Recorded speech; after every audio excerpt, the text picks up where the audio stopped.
আউযুবিল্লাহি মিনাশ শাইতানির রাজিম বিসমিল্লাহির রহমানির রহিম। বাংলাদেশ জামাত ইসলামী ৩ নং নৈহাটি ইউনিয়ন ৮ নং ওয়ার্ড শাখার মোহাম্মদিয়া আল মদিনা জামে মসজিদ দাওয়াতি ইউনিট কর্তৃক ফিলিস্তিনি নির্যাতিত ভাইদের জন্য অনুদান হস্তান্তর করতেছেন অত্র ইউনিটের সম্মানিত সভাপতি ভাই সেক্রেটারি হাফিজুর রহমান এবং হস্তান্তর করতেছেন ৮ নং ওয়ার্ড সভাপতি ভাই মোহাম্মদ ৮ নম্বর ওয়ার্ড সেক্রেটারি ভাই মোহাম্মদ রফিকুল ইসলাম খানের নিকট।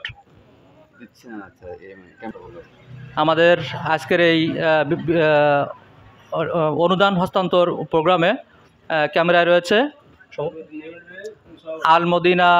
আল মদিনা জামে মসজিদের দাওয়াতি ইউনিটের সভাপতি মুস্তাফিজুর রহমান অবি